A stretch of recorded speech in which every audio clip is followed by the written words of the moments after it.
2 Kings, chapter 23. The king sent, and they gathered to him all the elders of Judah and of Jerusalem. The king went up to Yahweh's house, and all the men of Judah and all the inhabitants of Jerusalem with him, with the priests, the prophets, and all the people, both small and great. And he read in their hearing all the words of the book of the covenant which was found in Yahweh's house. The king stood by the pillar and made a covenant before Yahweh to walk after Yahweh and to keep his commandments, his testimonies, and his statutes with all his heart and all his soul, to confirm the words of this covenant that were written in this book. And all the people agreed to the covenant. The king commanded Hilkiah the high priest, and the priests of the second order, and the keepers of the threshold, to bring out of Yahweh's temple all the vessels that were made for Baal, for the Asherah, and for all the army of the sky. And he burned them outside of Jerusalem in the fields of the Kidron, and carried their ashes to Bethel.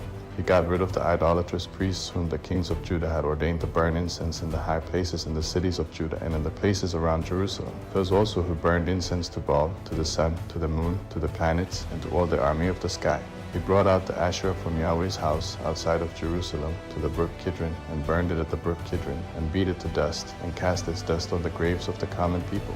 He broke down the houses of the male shrine prostitutes that were in Yahweh's house, where the women wove hangings for the Asherah. He brought all the priests out of the cities of Judah, and defiled the high places where the priests had burned incense, from Jebeh to Beersheba. And he broke down the high places of the gates that were at the entrance of the gate of Joshua the governor of the city, which were on a man's left hand at the gate of the city. Nevertheless, the priests of the high places didn't come up to Yahweh's altar in Jerusalem, but they ate unleavened bread among their brothers. He defiled Tophet, which is in the valley of the children of Hinnom, that no man might make his son or his daughter to pass through the fire to Melech. He took away the horses that the kings of Judah had dedicated to the sun at the entrance of Yahweh's house, by the room of Nathan-Melech the officer who was in the court, and he burned the chariots of the sun with fire. The king broke down the altars that were on the roof of the upper room of Ahaz, which the kings of Judah had made, and the altars which Manasseh had made in the two courts of Yahweh's house, and beat them down from there, and cast their dust into the brook Kidron. The king defiled the high places that were before Jerusalem, which were on the right hand of the mountain of corruption, which Solomon the king of Israel had built for Ashtoreth the abomination of the Sidonians, and for Chemosh the abomination of Moab,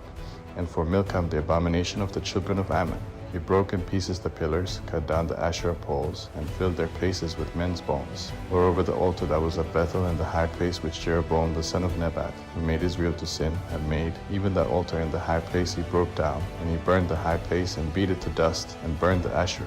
As Josiah turned himself, he spied the tombs that were there in the mountain, and he sent, and took the bones out of the tombs, and burned them on the altar, and defiled it, according to Yahweh's word which the man of God proclaimed, who proclaimed these things. Then he said, What monument is that which I see? The men of the city told him, It is the tomb of the man of God who came from Judah, and proclaimed these things that you have done against the altar of Bethel.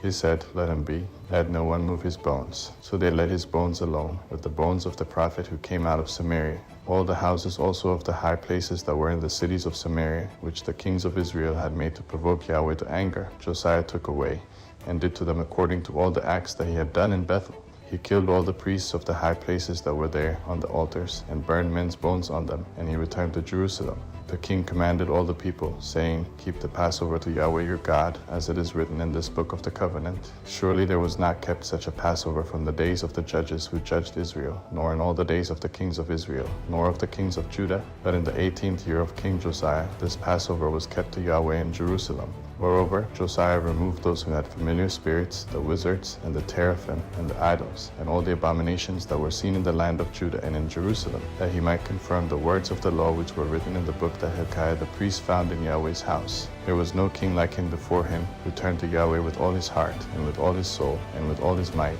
according to all the law of Moses, and there was none like him who arose after him. Notwithstanding, Yahweh didn't turn from the fierceness of his great wrath, with which his anger burned against Judah, because of all the provocation with which Manasseh had provoked him. Yahweh said, I will also remove Judah out of my sight, as I have removed Israel, and I will cast off this city which I have chosen, even Jerusalem, and the house of which I said, My name shall be there. Now the rest of the acts of Josiah, and all that he did, aren't they written in the book of the Chronicles of the kings of Judah? In his days Pharaoh Necho king of Egypt went up against the king of Assyria to the river Euphrates, and King Josiah went against him.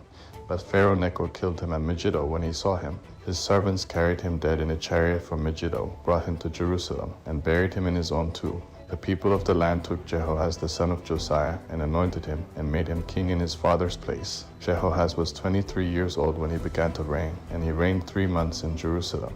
His mother's name was Hamutal the daughter of Jeremiah of Libnah. He did that which was evil in Yahweh's sight, according to all that his fathers had done. Pharaoh Necho put him in bonds at Riblah in the land of Hamath, that he might not reign in Jerusalem, and put the land to a tribute of 100 talents of silver and a talent of gold. Pharaoh Necho made Elakam the son of Josiah king in the place of Josiah his father, and changed his name to Jehoiakim. But he took Jehoahaz away, and he came to Egypt and died there. Jehoiakim gave the silver and the gold to Pharaoh, but he taxed the land to give the money according to the commandment of Pharaoh. He exacted the silver and the gold of the people of the land, from everyone according to his assessment, to give it to Pharaoh Necho. Jehoiakim was 25 years old when he began to reign, and he reigned 11 years in Jerusalem. His mother's name was Zebidah the daughter of Pedaiah of Rumah. He did that which was evil in Yahweh's sight, according to all that his fathers had done.